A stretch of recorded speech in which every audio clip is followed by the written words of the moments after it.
Well, hello, everybody. I'm Alvin King, host of He Said, He Said, He Said. A look at the world from a seasoned Black man's perspective. It is Friday, February the 2nd, and from what I hear, it is Groundhog's Day.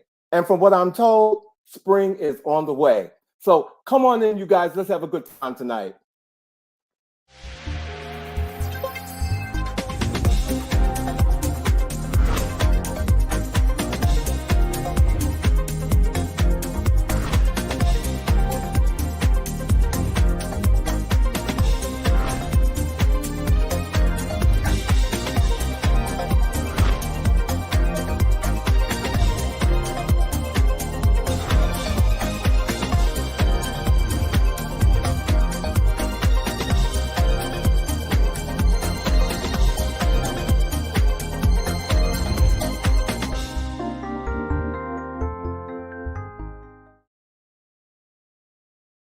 Well, good evening again, everyone. Happy Friday to all of you, and thank you all for joining us on a new episode of He Said, He Said, He Said.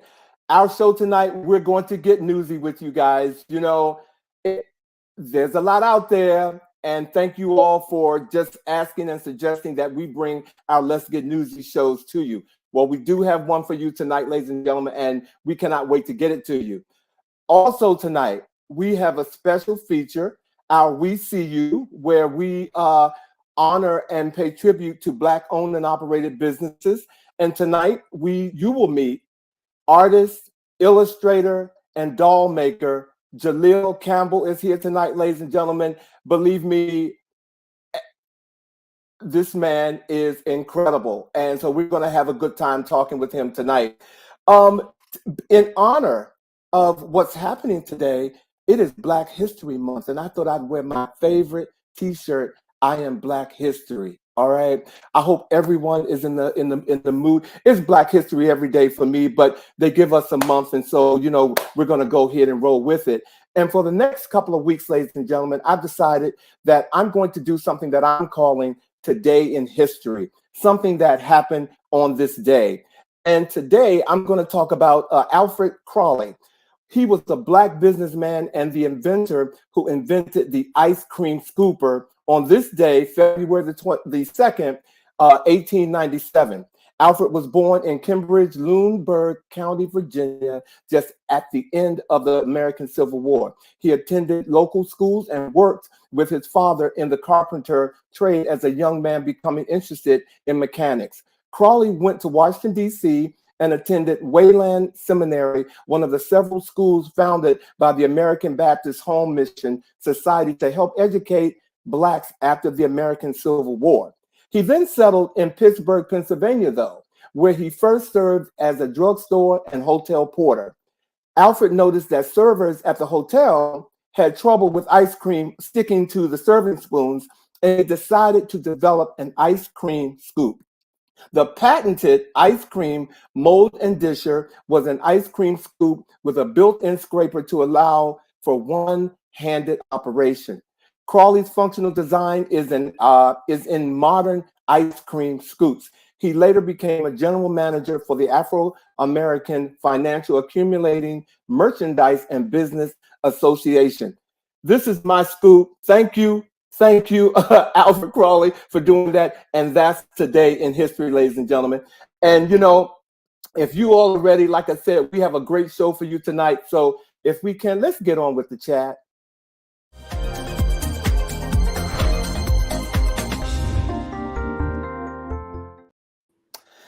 Hey. Hello. How you doing? I am doing all right.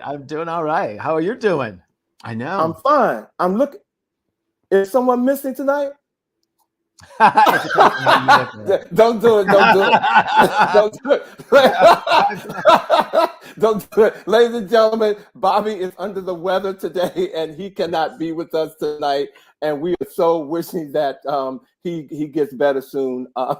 Vash, you are so terrible. You're so No, we miss Bobby. He's not here. The energy, once we found out that he was sick, it was just, it feels like a part of us is missing. So get well, Bobby. We hope you feel better. Yes, it does. I think this is the anniversary of him coming on too, right? This is right. No, is this anniversary somewhere? I'd have No, to no, check, because but it's close. he was here because our anniversary was coming up, so he was well into the whole circle of being on the show then, right? Right, We, right. But we not just didn't have only a we couple didn't have a years. promo. We didn't have a promo for him yet, though. Right.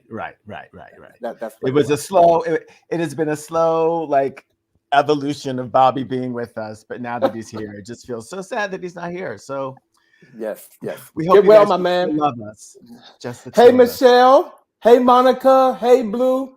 How you guys doing? I hope you guys are doing well out there today. Happy Lord Black History Month. I almost forgot. So much is happening. Kick So off of much. the Black History Month. Ooh, As you mentioned, it's Groundhog's Day. So I think we found out that we're going to have a longer winter. yes, yes. So, Yeah. Well, no, I thought that spring was coming soon. Did I hear something wrong? no, I had a 50-50 guess. Well, look, you up in Pennsylvania. Okay, so if anybody should know, I'm gonna trust you. I know, right? He did say it was going to be an early spring, which I don't think I agree with. I think that it's probably going to go longer. Okay. Well, I'm looking for an early spring, but again, it is Groundhog Day. And also one more thing that's happening today or this month. It is American Heart Month, ladies and gentlemen. I was going to wear red today, but I decided that, in honor of Black History, I was going to wear my favorite T-shirt, because I feel like I am Black History. So I wore that, but it is American Heart Month. So there's a lot of people wearing red around the world right now, because that is a very strong issue.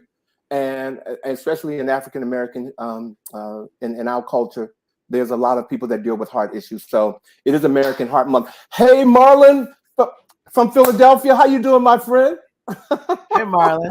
Gosh, it's been a year since I've seen him.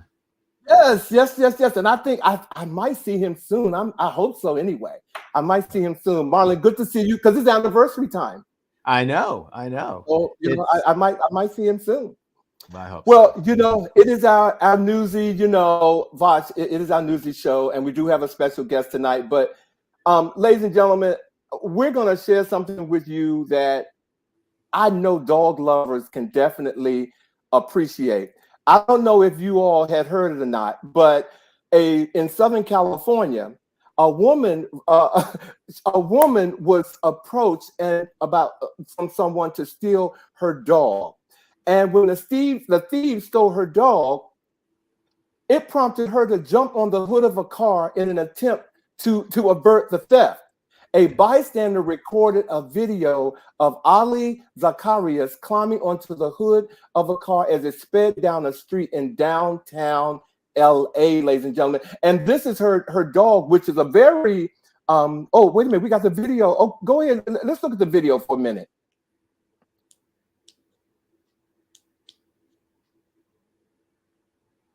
I used to live in downtown, so I know exactly where this is. What? Yes, child. Yes. Ladies and gentlemen, now anybody who knows me know that, first of all, I'm a pug lover and I love my dogs. They're not with me any longer. But I'm telling you, if someone stole my dogs, there's a lot of things I think I would do to try to get them back. But the last thing I think I would do is jump on a speeding car. But look at this precious thing. Look at how cute. He's like a painted pug. I mean, he has to be special. Well, it's a bulldog, and bulldogs are like the hottest items for thieves to steal right now. I don't know. What's the difference? It's a different type of bulldog because they have the more expensive ones these days are pink, and this look like borderlining on the pink. Okay. On the pink family, yeah. But I'm like, cool.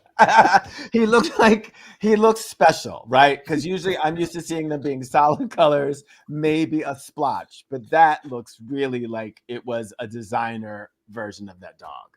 Well, and come to think of it, there are things that people will do, and I know I would go that extra mile to get my dog. It's just that I don't think that I would do that, and those dogs cost. So Mhm. any dog costs if you don't get it from the shelter. If you want to go get a what is a thoroughbred, a dog. Purebred.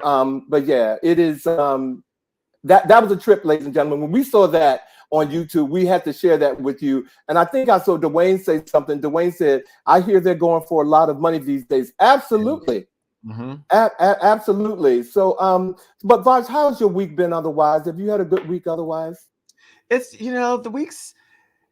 I'm glad we're in February because January was somewhat traumatizing. So Mm. I'm easing into February with a little trepidation. I think it's going all right, but we're gonna hold off until we get to Valentine's Day. So if you have a Hmm. crush on me, now's a good time to tell me. Or send you something. Send me something. Do something. Let me know. Let me know. How about you? How's your week been? My week has been good. I have just been insanely busy. You know, as I keep saying, I have this job and I have my other job, Right. and it just doesn't stop. And then when you throw family in there and things that are happening, it's just been a busy week. But I'm a juggler, and I'm here. I'm with you. I'm in good spirit. Again, wish Bobby was here and that he feels better, but right now there's no other place I'd rather be. And So we have a lot to talk about, not to mention Jaleel. We got a lot to talk about. There's been a lot going on and things have been happening. So if you don't mind, I just want to jump in really, really quickly go ahead. because uh, this whole swatting thing that has been going on. Do you know what swatting is? Do I? Yes, Swatting. I do. Yeah. Okay. Well, for those who might be watching who don't know, swatting is when someone calls the police and reports an incident at your address when there is no incident. And the police come out in force, right? Usually catching you off guard. Now, Hmm. some people think it's a harmless prank, but it really is not. Some of these incidents have ended up with people getting shot and killed because they're not expecting the police to be there. Plus, Hmm. it's also a waste of resources, and other incidents have happened where the police could have been used, but they were all responding to a swatting call. So it's become a big thing. And lately, more high profile political figures, judges, celebrities, etc., are getting swatting, and it's a big, big deal. So much so that they've been putting so much energy into investigating that they found a child, 17-year-old, I'm going to call him a child, who is a serial swatter from California, who they think is responsible for hundreds of swatting incidents across the country. The child, whose name I don't really want to give, was just extradited to Florida, where they are being charged with some swatting incidences there. So, you know, this is become a moment in pop culture where we have to pay attention to the swatting thing. Yeah, and Vox, I know that it's really serious, but when I heard this woman on TV the other day talking about how her grandparents got swatted, and they were at home and Uh-huh. they were sitting down having dinner, and the police or whomever does the or come or made hands up talking to her mother or grandmother in like this Mhm. really it was crazy, and it really showed me how serious it is. Not that I didn't think it is, but it's very serious. It's very serious. Very serious. Very Yeah, serious. Yeah. because they actually report incidences, that are life threatening, like someone's being shot or someone has been killed. So they show up in force. And, Mhm. police don't come up and knock politely. They are barging in as if Right. it's a no knock warrant, guns ablazing. So, take it seriously. And if you are considering swatting someone, please don't. It's just uncool. Please don't do it. I want to know what they say on the swatting calls. I wish they what do they say to make them react that way? You know what I'm saying? I don't know. I don't know Well, what. it's Yeah. anything from, there's a violent crime in process. They have heard shots fired, that someone has actually killed someone and they're out waving a gun. I mean, they usually give really good and very, very violent crimes to get those kinds of responses. What shocks me though is I thought that they could trace numbers. Like, how are you going to call and report a crime and not have them have your number to be able to call you back. That's the thing that I don't quite get. And none of the articles I read were informing me of what was going on with that. So, wow. And the judge who is overseeing the Trump insurrection case here in D.C., she has been swatted twice. And the second time that they did it, I guess authorities realized that was her address. And they were like, we've been here before. And we've been here before. So that was crazy. That was crazy. Well, you guys, as Vash said, be careful, and if you know someone who's making those calls, tell them to stop, please. Yes. Please. Hey, Kendall. Hey, Kendall. Okay, so let me go on with one more because I think this one is also super important and almost life-changing. So the first human patient has received an implant from the brain chip startup Neuralink on Sunday. Now, they're recovering well, according to the company's very trustworthy billionaire founder, Elon Musk. So for those of you who don't know, if you don't know what this Neuralink company does and what they're in the process of doing, the Food and Drug Administration gave Neuralink clearance last year to conduct its first trial to test its implant on humans. So this is a brain implant. And in September of last year, they received approval for recruitment for the first human trial, and they just did the surgery. They used a robot to place the brain computer interface, which they're calling a BCI, in a region of the brain that controls the intention to move. So Musk says that the initial results show promising neuron spike detection. Spikes are activity around the neurons that use electrical and chemical signals to send information around the brain to the body. So their original goal was to enable people to control a computer cursor. So instead of giving people more empathy or make better decisions, they just want you to be able to do more shopping while you sleep, I guess. I don't know. So the company was valued at $5 billion last June, but a couple of lawmakers have stepped in and said they want a reevaluation because they think that Musk may have misled investors about the safety of the technology after veterinarian records showed problems with the implants causing all kinds of things on monkeys, including paralysis, seizures, and even brain swelling. So as always, we will keep you guys informed about this particular story, the testing, and further developments. But I have a question for you. Would you get one of those? Yeah. Well, actually, in reading what I've read so far, first of all, and viewers, please weigh in as well. Hey, Charles, how you doing? Welcome to the show. Would I get one? I would not. And being that it's being tested, from what I've heard, on people who don't have limbs. I'm being told that. So, in those cases, I would say, it's a good thing. But for me, while my limbs are working, there's some things that, I don't need a chip in my head to talk to my body on. You know what I'm saying? I don't, or not necessarily my body, but these are things like, with this chip in your head, you could call a number, right? Well, the goal is with this in your body, you would be able to do things with any electronic device that required an impulse, right? So if you got your computer on, you could be like, look, I want to come up here and click on Charles Reese's comment and say, hi, Charles, I received the book that you sent me. Thank you very much. And you could type all of that out using your Neuralink. But instead, I get to just say it to him. You can say that. That was so clever. I really like that. That was really good. Well, speaking of, in this, what I'm about to tell you, I wish that there was a chip or something that I could turn off. But in preparing this story earlier this week, I got an update just today. We're going to talk about Fani Willis. She's the district attorney, the person who's overseeing the Donald Trump case in Atlanta, Georgia, where she indicted, 18 or 19 people. But Fani finally admitted that she had a personal relationship with the special prosecutor, Nathan Wade. And, after all the research that I did on this, the only thing I could say is, girl, what were you thinking?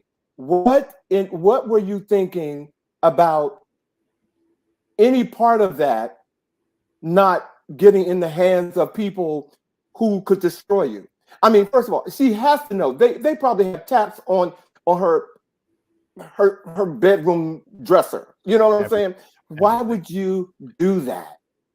But when I think about it humorously, I think, well, from what I hear in Atlanta, it's hard for a straight woman, so I mean, come on, girl, you spending all this time for him, so you got a man right there. But still, you're working on a case like this, and you don't think that everybody's looking at you. This isn't about Trump now. High profile. Well, right. I mean, right. So let me just say, first of all, that Blue has said it's inappropriate, not illegal. And okay, right. Let's start from there. But when you're doing something at that level, you have to make sure that your nose is clean, because they are going to be crawling up it. Yeah. And I asked Blue well, since he made that comment, so being that it was inappropriate but not legal, does that make it right? Well, I mean, it's inappropriate for her to be in the public service and at the level that she's in. Mm-hmm. Appropriate should be before legality, right? Because if you make a poor decision, it's going to call into question all of the other decisions you make. Everything. Right? Every single one. So it's, I haven't really followed this case. So I have a couple questions for you. When did this alleged affair happen? Well, it started in 20. It started in 20 when they have records where she went away, or they went on a business trip. Mm-hmm. And supposedly it started in 20. Okay. And so that was before she hired him. But he's also, and I was just going over some other stuff here. He's also under fire for some things that he had, they have some things on him. Now we are talking about the GOP, and they will go at great lengths to find anything. If he picked up a cotton ball the wrong way, they're gonna figure out a way to consider it a crime. But yes, that started in 20, and it's still alleged to me, right? And if she said that she had a relationship with him, what does that mean? Mm-hmm. What does that mean? Because at the end of the day, we were just talking about this last week. I got a relationship with you. You know what I'm saying? And so I don't. But looking through the lens of the people who are attacking her. We have a relationship, but we have not had relations. And that's what I'm saying, right? That's what I'm saying. Clarification, ladies and gentlemen, right? Like I said, we have a relationship, okay, but we have not had relations, and we're gonna move on, okay? Because and see. So let's move on to. Okay. But we're going to follow this. We're going to follow this, and keep you guys informed as to what's going on, and if it holds water, because there's other stuff. The GOP is more than willing to, find fault in what other people do. But if any one of them do it, they just want to overlook it. Exactly. But Fanny, fix your life, girl. Please. Okay. So look, there are rumors, and you tell me if you've heard these, Alvin, that Michelle Obama may be working on a 2024 White House bid. Mm-hmm. I have heard. I have heard, Vash. I have, and all rumors. But they're coming from some pretty good sources that's being considered. Right. So, could you see her as the president of the United States? No, but truth be told, I gotta say, I would much rather see a Black woman as president than I want the browner, the better. Like, I can deal with an Asian woman president, Black woman president. I really would like to stick away from anything that's close to a paper bag because I don't think, you know, and that's not colorism for Black people. I'm like, I don't want a white woman president. I don't think that they're in tune. Nikki Haley is showing us. Did you see that she Oh, went on the Breakfast Club and tried to talk about? yes, I did see her on the Breakfast Club, and for the sake of just keeping this show for 1 hour, I could not. I was so angry with her. I was just looking at her, and I'm surprised that they didn't really. Well, he did kind of go in on her, but he was very subtle. He was at a 2, where he could have been at a 10, but he did not. He should have dragged her for her saying that Yes. it was because of Obama that the country is divided. He was kind of like, look, he was elected and the rest of the country freaked out. Yeah. And that's kind of where he left it. But it's like, she needs to go away because she cannot see the world and especially this country the way that it is. She's not going to be able to lead people and she's not going to have her, her focus is not going to be right. Well, he told her straight up. He said, you all had a problem with a Black man being a president. And the way she danced around that, there were problems on both sides. See, at that point, if there was a pie, it should have been on. I'm not advocating violence and pies don't hurt, but there should have been a pie on her face. You would just want some very aggressive dessert service. Yes, like the sugar factory where they dance because it's like take the crust out and leave the cream. Okay, how about that? Okay. I hear you. Well, hey Alma, hey Herbert, thank you guys for joining us tonight. Well, I do hope that Michelle does enter the ring because I think her conversation will advance things and make people think differently about some of these issues, and there are a lot of them. Yeah, I agree, and the fact that if she does get into the race, she would be going against Joe Biden. I know that discussion is being had somewhere and is being had very, it's. I don't think it's content. It's not what do you call it? It's not an argument. They're not in. It's not an argument about it. I think that they are being strategic if that's what she does. I don't think there's any bad feelings, is what I'm saying, behind it for some reason. For some reason, and that just could be my naivete. I don't think so. I don't. Well, we'll keep everybody informed because if she does decide to move forward, we will find out what her platform is and what her motivations are, and we will discuss them further. You know that. Yes, we will. Keep Michelle alive. Okay. Yes, indeed. Speaking of keeping fabulous wives alive, so for those of you who don't know, Jay Leno, comedian, was the host of the Tonight Show after oh gosh, I forgot his name. Who did left? That is anyway, funny. Jay Leno, comedian. It'll come to me later. Wait, not Jimmy Fallon, right? Not Jimmy Fallon. No, before. But we're not even going. Someone's going to tell us who had the Tonight Show. Johnny Carson. When Johnny Carson left, Jay Leno took over the Tonight Show as the main host, and the world fell in love with him. He did it for a long time. Anyway, reports show that he has filed for conservatorship of his wife and her estate. And according to the petition, Mavis Leno and Jay have been married for 43 years, and she is currently on her journey with dementia and is now unable to execute an estate plan. So Jay has petitioned the court to be appointed her conservator for the sole purpose of making sure that he can step in for her judgment to make sure that her concerns and her desires about her health are taken care of and that their assets are all being able to be dealt with in a really reasonable way according to their wishes. So now, I say all of that to tell you guys this. I know we've teased you all about doing a show about advanced care directives and estate planning.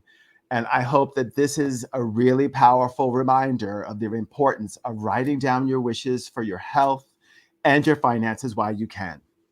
Now, my heart goes out to the Leno family. I truly hope that this action goes through smoothly and easily for them, and that it brings them peace of mind, and that their days together are more good than trying. And I want to let all of you know, if you would like to get started on your own estate planning and advanced care directive, please visit the AARP link that we're putting into our chat now, or you can go to our website, which you can access through our link tree at link tr.ee/he said. The link for this show, which you will be able to see, is Let's Get Newsy 18. You will be able to find a link that you can go in and start the process for the state in which you live to start deciding what you want for yourself should you ever be incapacitated. You want to make sure that your wishes are carried through. So peace to the Lenos, peace to you all. Please take care of this. It's important. Thank you, Vash, for that. And I'm going to say, please listen to, ladies and gentlemen, listen to what Vash said. It is so important, and it is not a morbid situation. Okay, please don't look at it that way. You know, personally, you know, I have just recently had to change everything, but having the right people to take care of what you like for them to take care of, it is very important, and there is no time like now to put that type of thing in order. So Vash, thank you. That was very good reporting. Thank you, my friend. I appreciate that. Well, you know, after Vash tell you about, you know, getting your life together, I got to tell you this last story before we go on, ladies and gentlemen, because this is one of them stories that we don't talk about. Hey, Terry. Terry's been on the show talking about, you know, fixing your life, ladies and gentlemen. Estate planning. Yes, he has. Well, good to see you, Terry. Hey, Sean, how you doing, my friend? Look, this story here, we don't usually tell these kind of stories, but this one was one that we just had to share with you guys. A Pennsylvania man has been arrested after allegedly killing his father before displaying his decapitated head in a gruesome YouTube video while spotting out right-wing conspiracy theories. Justin Moan is 32, accused of killing his father, Michael Moan, who records are saying that he is 68 years old. And in a YouTube video, this man titled the video, Moan Militia Call to Arms for American Patriots, and has cited in a police complaint that whereas he was seen wearing gloves and holding his father's head in a plastic bag, and later the head can be seen in a cooking pot. I didn't want to show you all of that, okay? Oh, but no. He said that his father was a federal employee for 20 years and refers to him as a traitor, calling for the death of all federal officials and attacking President Biden's administration, the Black Lives Matter movement, the LGBTQ community, and Antifa activists. All right, I want this person off the street. But the reason why, one of the reasons why I want to share this story is that, do you really know who's living next door to you? Mm-mm. Mm-mm. Do you really know, you know, who this person probably went out and said hi to people every day, and you know, but who would think that he would have cut his father's head off, put it all on YouTube because he's dealing with some, you know, he's a racist. He got a lot of issues. And I would like to say that his YouTube channel is probably monetized. And if you are watching this, you can help us monetize our channel by going to our YouTube channel and subscribing. We are just a few subscribers away from being able to get ourselves over a threshold to monetize. So please go to our Linktree /he said, and go to our YouTube channel and subscribe. We really do appreciate it. We're just a few away. So thank you. Thank you all. Well, you know, thank you. Those were our top stories that we wanted to share with you all. And as always, thank you all for, you know, commenting and giving us your feedback. But Vash, if you're ready, because I want to get on with some entertainment news, because we have a special guest that we want to bring on tonight. But we got some entertainment news that we want to talk to you all about. So are you ready to get on with some entertainment news? Look, raise the curtain, start the orchestra, hit the lights. Let's do it. So, for those of you who don't know, and I think you may know, but this weekend, the Grammys on Sunday, the Grammys will be on February the 4th, and Emmy winner Trevor Noah will be hosting the Grammys this year. It is the 66th Grammy Awards, and we're looking forward. Well, you know, I'm gonna be honest with you. I want to see it because it's the Grammys, but I honestly don't know a lot of the music. I don't know a lot of the music, and it's been that way for years. And so I know that I'm going to watch it because there are some things that I want to see. Do you look at the Grammys, Vash? I haven't watched the Grammys in years, partially because I don't really know the music. Songs these days do not hit for me, right? Like there's nothing classic about most of the stuff that's being played and that's out, nothing that's going to last for 10 or 15 years, in my opinion. I could be missing a lot. So perhaps I will watch them just so I can catch up on who's who and who to watch. But for the most part, most award ceremonies are just ways for them to continue to pimp a product. And, you know. Well, and speaking of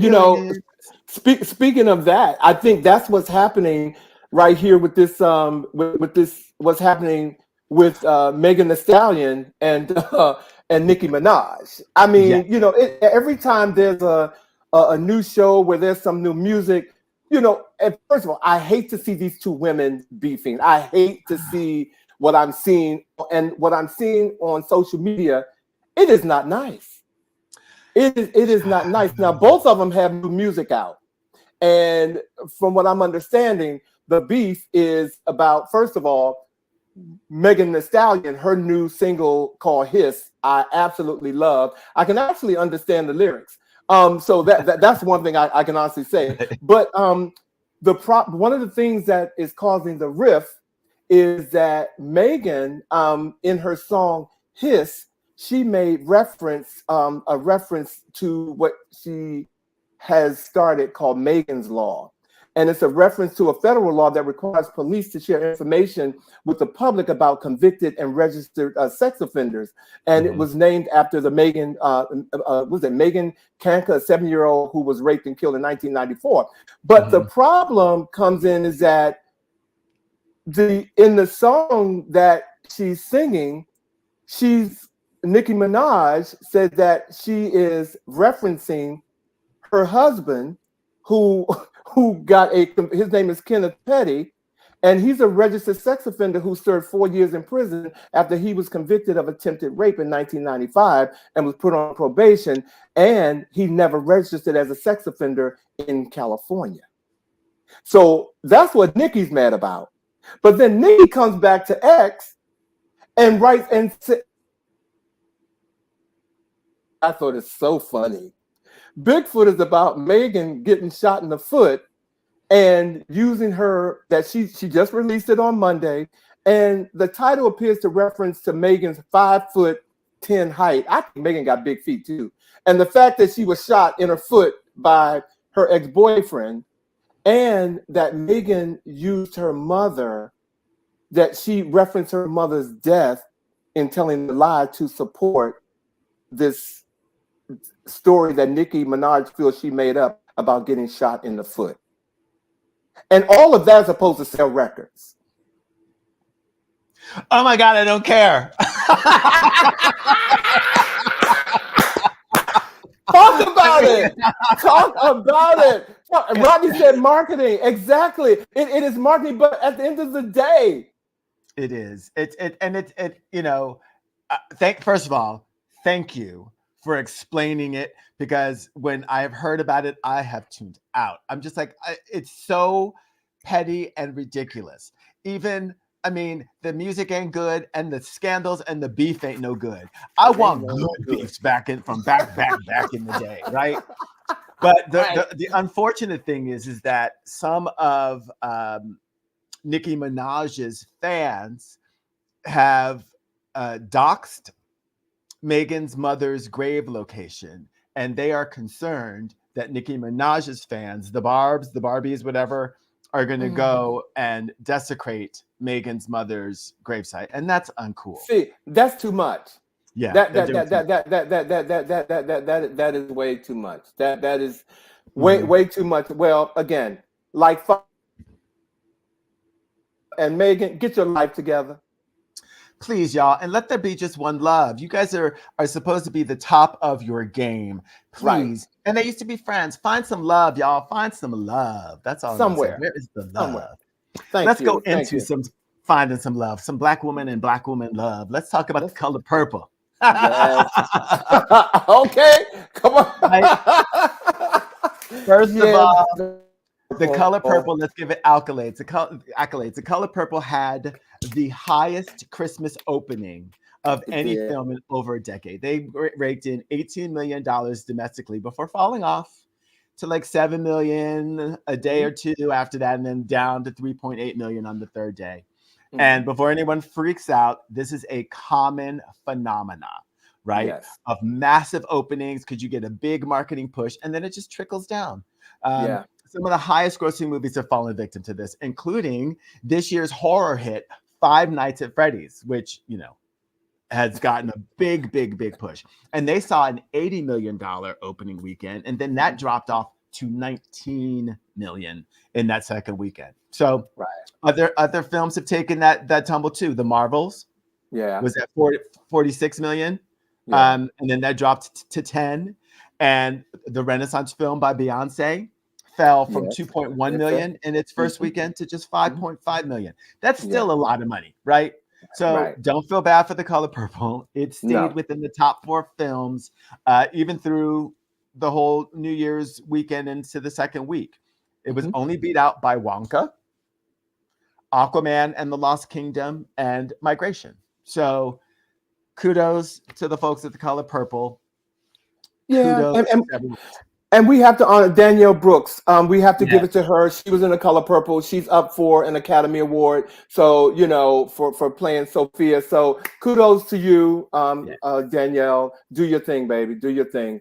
But, you know, hey, that's the way the coin bounces, right? All right. Yes, it is. And Coleman Domingo, who was also in The Color Purple, is now slated to play Joe Jackson in a biopic about the Jackson family, and he is going to play Nat King Cole also in another biopic. So the question has become, is he just going to play all Black men? But, you know, we got James Baldwin that's going to be played by Billy Porter. Thank you very much. So, you know, we do have quite a few Black made films starring Black people coming up. So y'all keep your movie dollars handy, because those first weekend openings really do make a difference, and we want you to go out and see some films. Absolutely. And since we're on that same topic, can we talk about Tiana Taylor, who is set to play Dionne Warwick, which I think this is incredible. And Dionne Warwick handpicked her herself. And so first of all, to see Tiana Taylor transform from the Tiana Taylor that I know to Dionne Warwick, I'm going to see the movie just for that. So I'm looking forward to her, you know, her playing that. But you know, let's keep as many Black folks in Hollywood that we can. Okay, so if they have to play someone else, keep doing it, ladies and gentlemen. Let them keep doing it. But you know, while they are in Hollywood, we had a big hit this week on Broadway, ladies and gentlemen. Yes, we did. Yes, we did. First of all, Chita Rivera, Tony-winning Broadway star, died. She was 91 years old. And if you guys don't know who Chita Rivera is, you will be so pleasantly surprised, entertained, and proud of this Washington, D.C. native. Her Broadway credits date back to 1950 and include 30 roles for which she was, you know, amazing. West Side Story, Guys and Dolls, Can, Merlin, and Kiss of the Spider Woman, which I thought she was fantastic in. She also starred as the original Velma Kelly in the 1975 production of Chicago on Broadway. She was a recipient of the prestigious Kennedy Center's honor, and she also received the Presidential Medal of Freedom from Barack Obama in 2009 and won 2 Tony Awards as Best Leading Actress in a Musical over the course of her illustrious career. Her light will continue to shine and inspire, and I will see you at the cast party, Miss Chita Rivera. You'll be missed. Thank you, Vash. And while the kicks are high, ladies and gentlemen, we have to recognize another person who passed away this week, who just took Broadway by storm, Mr. Hinton Battle, Tony Award winners. He won 3 Tony Awards, ladies and gentlemen, and he made his Broadway debut as the original Scarecrow in The Wiz with Stephanie Mills. He was 67 years old. The actor died on January 30th at Cedars-Sinai Hospital in Los Angeles from a lengthy illness, ladies and gentlemen. And to hear the tributes coming in from, you know, Jennifer Hudson and Debbie Allen and Stephanie Mills, it is just heartbreaking. But 2 major icons, ladies and gentlemen, on the Broadway circuit. are now above peace. Yeah. Thank you. Well, I told you we have special guests tonight, ladies and gentlemen. A segment of our show called We See You, where we recognize Black owned and operated businesses. So if you know someone who has a Black owned and operated business, please tell them to get in touch with us because we like to share their resources with the world, ladies and gentlemen. But tonight, we have a very special guest with us. His name is Jaleel Campbell. He is a New York-based artist whose work ranges from illustrations, curating, directing, performing the latest doll making. Jaleel attained his BFA in visual communications with a specialization in graphic design from Cazenovia College and his MFA in media arts and culture from SUNY Purchase. Whether it be through illustration work that showcases the often underrepresented video work that captures the beauty and essence of Black life and culture, or handmade dolls that aim to honor and acknowledge African traditions, there is no limit to his creativity, and he will continue creating work that reminds Black people of their worth, even when the world becomes too heavy. Ladies and gentlemen, please welcome Jaleel Campbell to our show. Hey.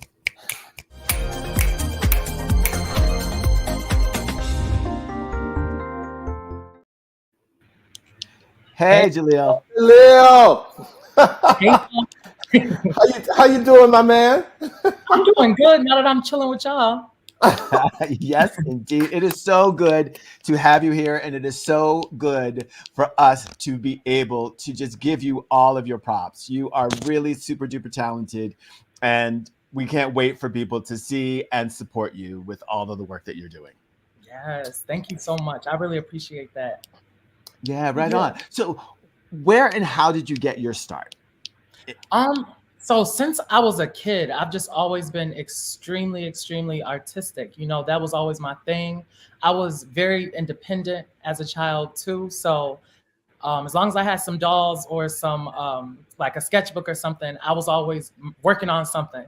So I would say my inspirations were definitely my mother and my older brother. They were extremely artistic, and that rubbed off on me.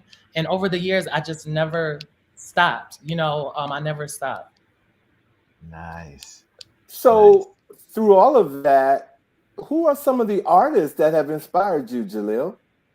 Oh, yeah, I have like so many different artists who have contributed to what I've been able to do. So I would say Barkley Hendricks, he's a really dope artist from like the 60s, 70s. I would also say Kahindi Wiley, the work of Fahamu Paku. I love his stuff as well. Faith Ringgold, her work, and she has a book called Tar Beach. I'm a really big fan of her. And every time I go visit like museums and stuff across the country, I always run into at least one Faith Ringgold piece wherever I am. So that's the type of impact that I want to have long term. You said fake? Faith Ringgold. Faith. Okay, I was like, child, you don't want to be bootleg. No. Yeah, her name is Faith Ringgold. Right Faith on. Ringgold. Okay. Right my. on. You know what? So, welcome to our show again. Go ahead, Vash. because really, for real. So you mentioned that you played with dolls as a child. Was that controversial in your upbringing? Now you know it was, okay. So my father, he used to be in like the military and stuff. So this is a man's man. He was one of those stoic Black men that didn't say much and was always mad. Okay, so me playing with dolls did not fit into his idea of what his son was supposed to be, and so I had to play with them in secret. And my mother, she would help me like basically hide it. So she would let me know when he was on his way home from work so I can go put him up or put him back in my sister's room.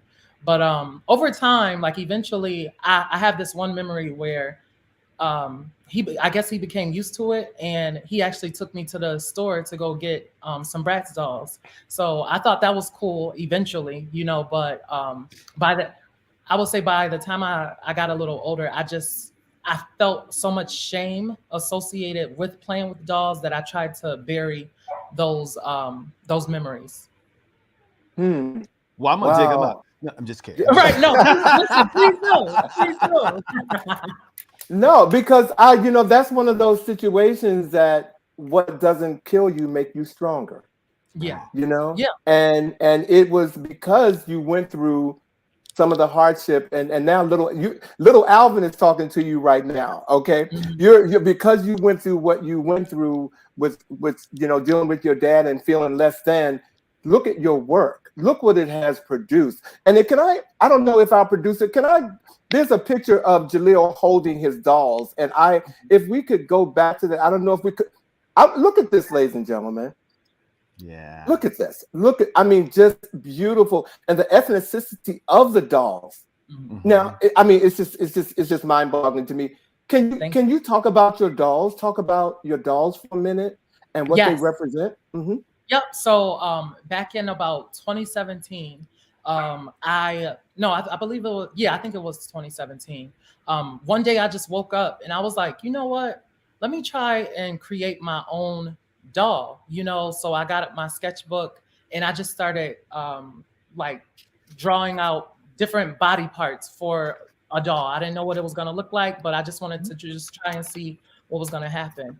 Hmm. From me doing that, I got my first doll. It looks wild now, but because I hadn't perfected everything yet, but um, it was a start. And my thought process behind it was, I just want to test it out and see where it goes. And originally, I'm thinking that these dolls would just be like, something that people would have on their shelves or something. Seeing the reactions of little kids, playing with these dolls, but also them being admired as these like highbrow art pieces as well in people's homes, it just gave me so many different ideas. So I began to do these doll making workshops. So I've done 3 so far, and I just love that people have really taken on to my Jalito dolls. That's the name of them, and it's a Jaleel. play on my actual name, so Jaleel. And then I got the nickname Jalito in high school because I was always cussing somebody out. Okay, so yeah, my friends started to call me Jalito.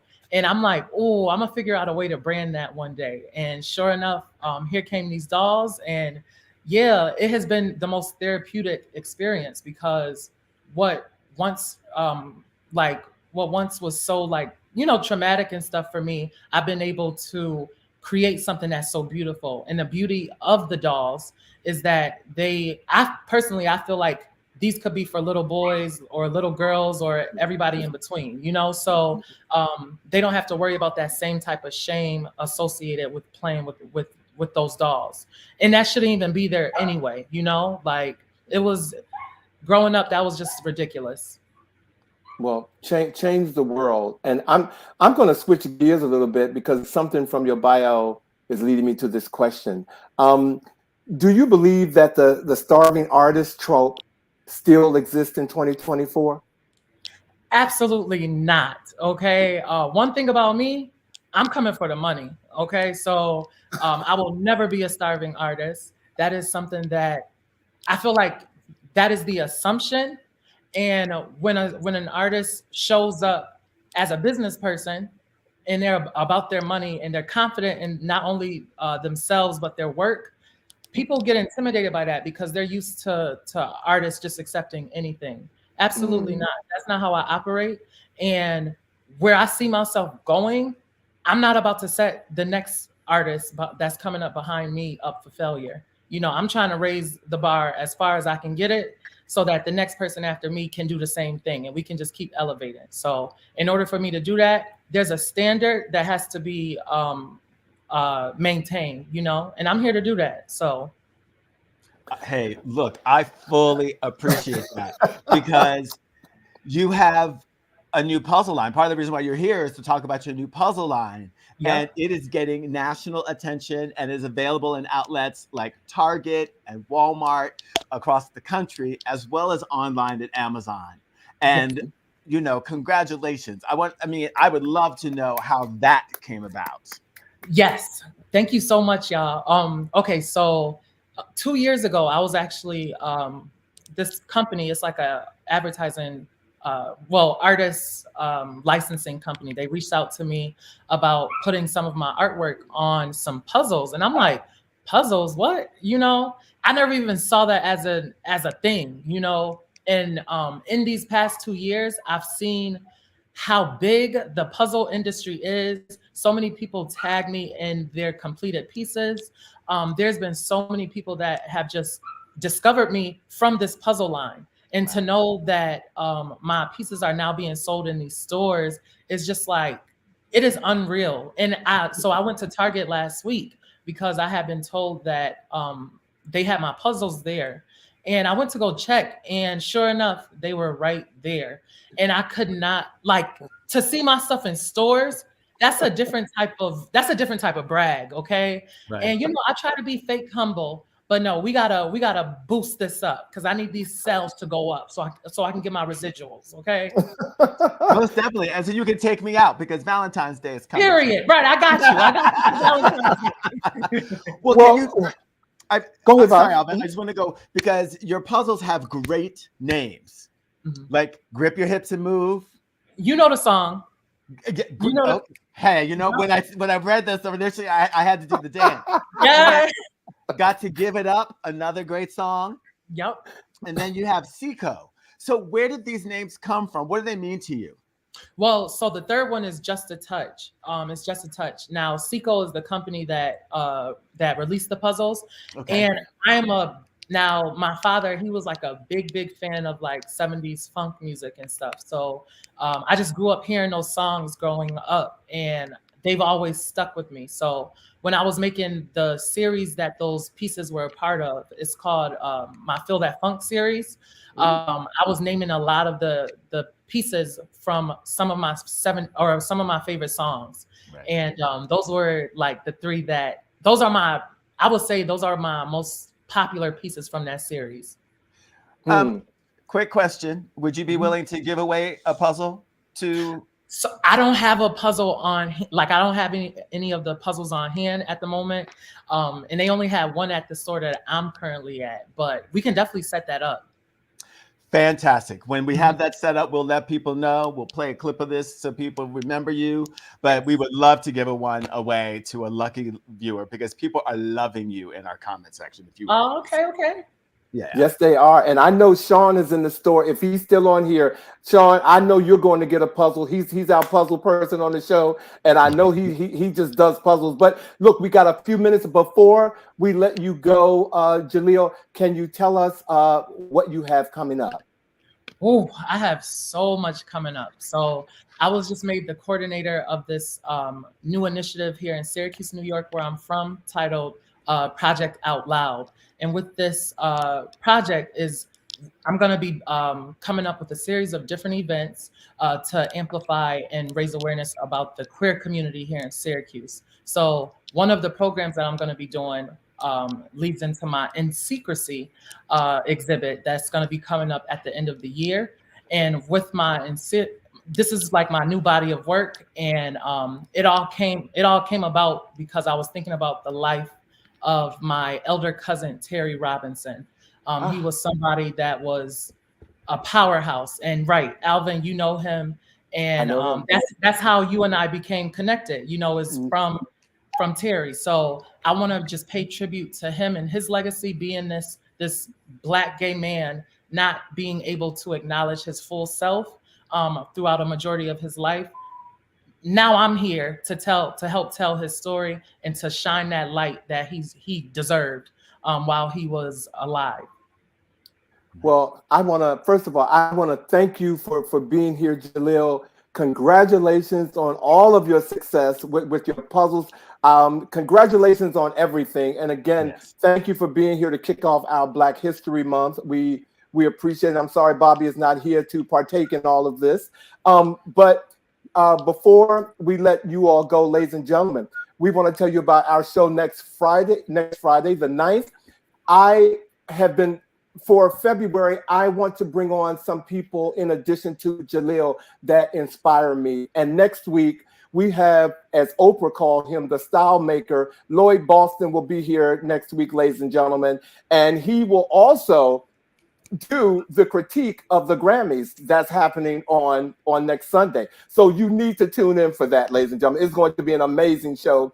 And for our words of the week, the older I get, the more selective I am of who is in my tribe. I would rather have 4 quarters than 100 pennies.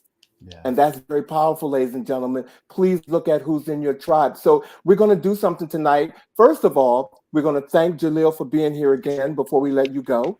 And so, Vash, if you will, ladies and gentlemen, please don't tune off yet, but we want to say good night and have a good weekend. And thanks for tuning in to He Said.